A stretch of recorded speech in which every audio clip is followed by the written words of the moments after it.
Sur la question des raffineries et du fait qu'ils ont réquisitionné, j'aimerais juste que les gens prennent la mesure de pourquoi est-ce que c'est extrêmement grave. La grève, c'est un droit constitutionnel et ce n'est pas pour rien.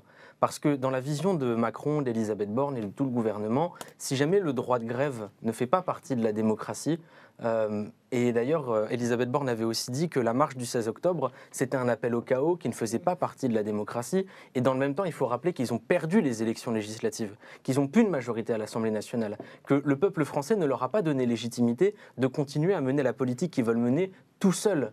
Et là aussi, la Constitution protège les manifestations, comme nous on veut le 16 octobre, et eux ils disent que ça ne fait pas partie de la démocratie. La Constitution protège la grève. Eux ils réquisitionnent parce qu'ils disent que ça ne fait pas partie de la démocratie. Nous on dit qu'ils n'ont pas légitimité à porter ce projet politique, et ils disent que c'est nous qui aurions un problème avec la démocratie. C'est pour ça qu'on dit que Macron il a une dérive autoritaire. C'est parce que à partir du moment où on ne fait plus grève, à partir du moment où on ne fait plus de manif, à partir du moment où il peut décider tout seul à l'Élysée, alors où elle est la place de la démocratie ? C'est pour ça qu'il faut vraiment avoir conscience que ce qui vient de se passer aujourd'hui avec la réquisition, c'est un symptôme de plus de la dérive autoritaire du gouvernement qui met toute sa politique au service d'actionnaires qui, eux, n'en ont rien à faire de la démocratie. Pour revenir sur le traitement de la grève, c'est toujours les mêmes traitements en fait. Parce que si on regarde sur ces dernières années, c'est à chaque fois le même traitement médiatique qui est pris, le même angle.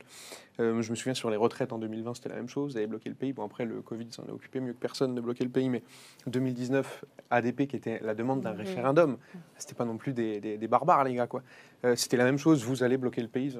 C'était quand même, c'est toujours la même chose. L'objectif de ça, il faut le comprendre, et tu as bien fait de rappeler que la grève était un droit constitutionnel, c'est de criminaliser les grévistes et la grève.